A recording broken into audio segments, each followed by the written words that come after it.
សូមជម្រាបសួរបាទខ្ញុំបាទសូមជម្រាបសួរបងប្អូនទូទាំងសនិកជនបងប្អូនជនរួមជាតិជាទីរាប់អានវេលានេះខ្ញុំចង់នាំបងប្អូនទៅសិក្សាអំពីប្រវត្តិថៃបន្តិចហើយបើសិនតែយើងសិក្សាអំពីប្រទេសចិនថៃហើយនិងវៀតណាមគឺប្រទេសទាំង3នេះកាលពីដើមឡើយគឺជាបងប្អូនបាទសាច់ឈាមតែមួយទេគឺជាបងប្អូនសាច់ឈាមតែមួយទេហើយបងប្អូនយើងជនរួមជាតិខ្មែរយើងហើយប្រទេសផ្សេងហ្នឹងក៏ត្រូវបានប្រកាសដែ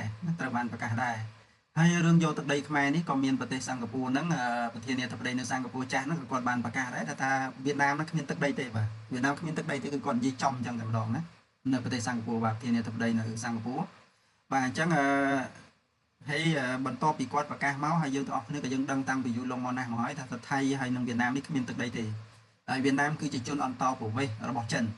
អញ្ចឹងជនអន្តោប្រវេសន៍របស់ចិនយើងអាចនិយាយថាសាច់ចិត្តបំផុតជាងថៃបន្តិចថៃគឺជាជនជាតិភាគតិចបាទគឺជាជនជាតិភាគតិចរបស់ចិនវាមិនខុសអីពីយើងជាខ្មែរមានខ្មែរកណ្ដាលខ្មែរក្រោមខ្មែរលើនោះទេប៉ុន្តែខ្មែរលើឥឡូវដែលនៅថៃហ្នឹងគេភ្លេចហើយគាត់ណាបងប្អូនអីចងចាំចំណុចមួយថាមិនថាថៃមិនថាខ្មែរទេនៅពេលដែលគេវាយយកទឹកដីបានគេមិនដេញប្រជាជនចេញទេប្រជាជននៅតែអាចរស់នៅបានអញ្ចឹងគាត់ថានៅតាមព្រំដែនហេតុអីបានរត់បានដោយសារយកបានតិចតួចអញ្ចឹងហើយដេញវាទីសិនទៅបើសិនបើគេយកប្រទេសបានទាំងមូលមានន័យថាប្រជាជនហ្នឹងគឺរស់នៅក្រោមអាណានិគមរបស់គេមានន័យថាគេសម្លាប់ឬក៏ចាត់ការទៅថ្នាក់ដឹកនាំតែម្ដងសម្រាប់ប្រជាជនគឺគេមិនសម្លាប់ទេអញ្ចឹងហេតុដូច្នេះហើយបានជាយើងមានខ្មែរលើខ្មែរក្រោមខ្មែរកណ្ដាលណាខ្មែរលើនៅថៃហើយខ្មែរក្រោមនៅកម្ពុជាក្រោមអញ្ចឹងនៅពេលដែលយើងនៅក្រោមអាណានិគមរបស់គេប្រទេសខ្លះគឺគេមិនធ្វើទុកបុកម្នេញទេក៏ប៉ុន្តែបើសិនជាវៀតណាមយើងមើលនៅកម្ពុជាក្រោមគឺធ្វើទុកបុកម្នេញមិនថានៅកម្ពុជាក្រោមទេសូម្បីតែនៅខ្មែរកណ្ដាលយើងនឹងនៅតាមដងទន្លេយើងមើលគឺឃើញថាធ្វើទុកបុកម្នេញគឺយើងមិនអាចឈ្នះប្រជាជនវៀតណាមបានទេខ្ញុំអត់ដឹងថាការដឹកនាំរបស់ខ្មែរយើងដឹកនាំរបៀបម៉េចទេឲ្យទៅឲ្យប្តឹងឬក៏ទៅធ្វើអីមួយគឺមិនឈ្នះបាទវៀតណាមទេមិនមែនមិនដឹងទេគឺគាត់ថាយើងមិននិយាយហ្នឹងហើយយើងក៏មិនដឹងប្រវត្តិសាស្ត្រច្បាស់ថាឋានៈដឹកនាំយើងបច្ចុប្បន្នហ្នឹងវាមិនមែនចង់និយាយវាមនុស្សទេចង់សម្ដៅថាគឺជាជនជាតិណាច្បាស់លាស់បាទគឺជាជនជាតិណាច្បាស់លាស់វៀតណាមឬក៏ខ្មែរបាទអញ្ចឹងអត់យល់បាទខ្ញុំអត់យល់ចំណុចហ្នឹងពីព្រោះនៅពេលដែលថៃនៅពេលដែលវៀតណាមធ្វើទុកបុកម្នេញប្រជាជនខ្មែរយើងមិនថាប្តឹងឬមិនប្តឹងវាយតប់គឺអាជ្ញាធរមិនអើពើទេបាទមិនអើពើទេ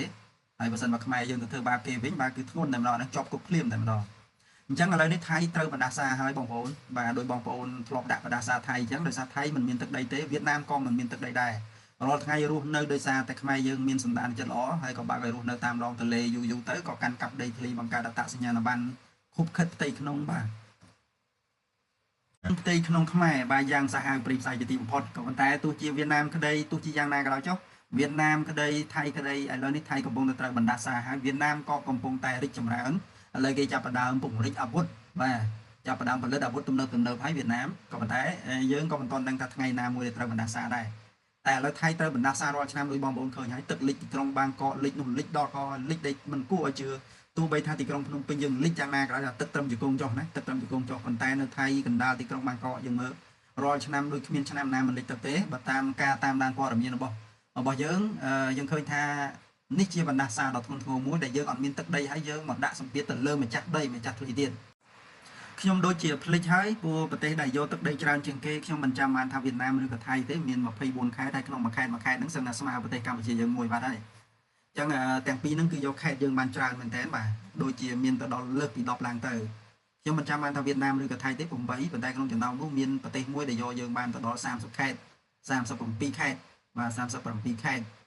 តមួយចឹងសឹងស្មើប្រទេសកម្ពុជាយើងហើយណាអញ្ចឹងយើងអត់មានដីធ្លីទេចឹងឥឡូវថ្ងៃនេះត្រូវបណ្ដាសាអញ្ចឹងសំណុំបងប្អូនមកតាមដានព័ត៌មានថ្ងៃនេះទាំងអស់គ្នាបាទនៅភាគខាងត្បូងនៃប្រទេសថៃអគារសាធារណៈរាប់សិបកន្លែងរងការវាយប្រហារដុតបំផ្លាញប្រដាក់គ្នាអំពើហិង្សានៅភាគខាងត្បូងប្រទេសថៃបានកម្រើកឡើងវិញដោយមានការវាយប្រហារដុតបំផ្លាញអគារសាធារណៈជាច្រើនកន្លែងប្រដាក់គ្នានិងមានករណីប្លន់ប្រដាប់អាវុធផងដែរហេតុការណ៍នេះកើតឡើងនៅយប់ថ្ងៃសៅរ៍ទី22សីហានៅខេត្តណារ៉ាធីវត្តខេត្តយ៉ាឡានិងខេត្តប៉ាតានីភ្លាមនោះអាជ្ញាធរមូលដ្ឋានបានចុះទៅដល់កន្លែងកើតហេតុនិងប្រកាសដាក់បម្រាមគោចរក្នុងខេត្តទាំង3រហូតដល់ម៉ោង6ព្រឹកថ្ងៃអាទិត្យត្រឹមប៉ុន្មានម៉ោងប៉ុណ្ណោះខេត្តចំនួន3នៅភាគខាងត្បូងប្រទេសថៃរួមមានខេត្តណារ៉ាធីវត្តខេត្តយ៉ាឡានិងខេត្តប៉ាតានីរងការវាយប្រហារប្រដាក់គ្នាសរុបប្រមាណ51ករណីហេតុនេះកើតឡើងនៅយប់ថ្ងៃទី22សីហារវាងម៉ោង8ដល់ម៉ោង12 នៅក្នុងនោះមានអគារសាធារណៈរាប់សិបកន្លែងហាងលក់ទំនិញ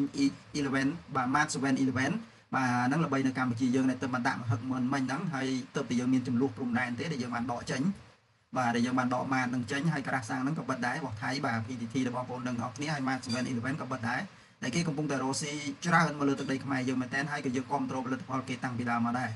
ចឹង Mart 7-Eleven នឹងរថយន្តជាច្រើនគ្រឿងរងការដុតបំផ្លាញឆេះយ៉ាងសន្ធោសន្ធើហើយក៏មានករណីប្លន់ប្រដាប់អាវុធផងដែរនេះបើយោងតាមការបញ្ជាការដ្ឋានប្រតិបត្តិការនេះបើយោងតាមបញ្ជាការដ្ឋានប្រតិបត្តិការសន្តិសុខផ្ទៃក្នុងរបស់កងទ័ពថៃ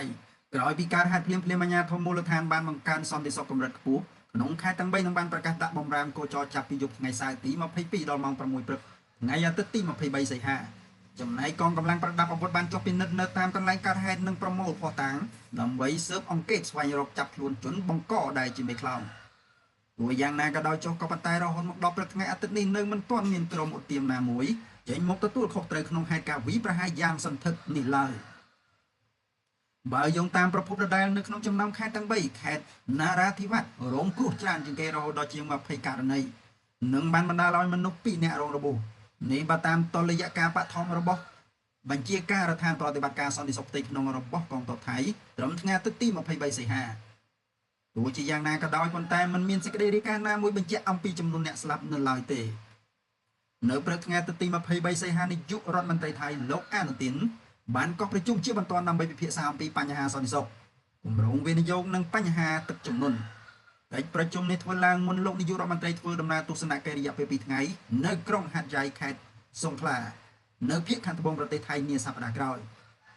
គួរជ្រាបថាប្រជាជនភាគច្រើននៅក្នុងខេត្តណារ៉ាធីវ៉ាត់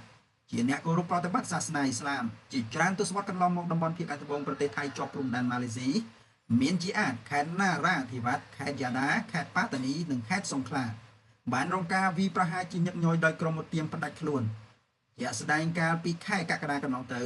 ទាហានថៃចំនួន5នាក់បានស្លាប់ក្នុងការវាយប្រហារប្រដាប់អាវុធនៅខេត្តណារ៉ាធីវ៉ាត់បើគិតចាប់តាំងពីឆ្នាំ2004យ៉ាងហោចណាស់មនុស្សប្រមាណជាចំនួន7000នាក់បានស្លាប់ក្នុងការវាយប្រហារប្រដាប់អាវុធនិងការប្រយុទ្ធគ្នារវាងក្រុមឧទាមផ្ដាច់ខ្លួននិងទាហានរដ្ឋាភិបាលថៃបាទនេះគឺជាដំណឹងមួយអនុញ្ញាតធំណាស់ហើយចាប់ផ្ដើមស៊ីសាច់ខ្លួនឯងហើយបាទស៊ីសាច់រួមក្នុងខ្លួនឯងហើយបាទស៊ីពូវៀនខ្លួនឯងហើយនេះក៏ជាបណ្ដាសាមួយដែរយើងមិនមែនថាត្រីអចំពោះករណីនេះទេក៏ប៉ុន្តែយើងមិនមានទឹកដីហើយយើងប្លន់យកទឹកដីគេតាំងពីយូរយារណាស់មកហើយឥឡូវមកដល់បច្ចុប្បន្នហើយនៅចង់បានទឹកដីគេទៀតណាលោកលុនទៀតគឺបណ្ដាសាគឺតែងតែមានហើយព្រោះទេវតាបើមកគ្រប់នៅពីលើក្បាលយើងទៅ3ម៉ែត្រទេបាទអញ្ចឹងឯទង្វើអសិលធម៌ឲ្យថៃក៏ជាអ្នកកាន់ពុទ្ធសាសនាមុខមាំមួយដែរក៏ប៉ុន្តែបែរជាធ្វើទង្វើគួរឲ្យខ្មាស់យ៉ាងនេះដែលពិភពលោកសើចចំអកបាទធ្លាប់តែមើលរឿងប្រកែមកអួយបាទឥឡូវដល់ពេលមកអួយពិតប្រកបឃើញកងទ័ពប្រុសហ្នឹងប្រកែមកអួយជាងក្នុងរឿងទៅទៀតបាទហើយកងទ័ពយើងស្លាប់ចឹងទៅធ្វើស្រែកធ្វើយំទៅថាជាកងទ័ពរបស់ខ្លួនឯងចឹងហើយបងប្អូនមានខមមិនអីនៅខាងក្រោមសូមអញ្ជើញខមមិននៅខាងក្រោមវីដេអូបាទសូមអរគុណសូមជម្រាបលា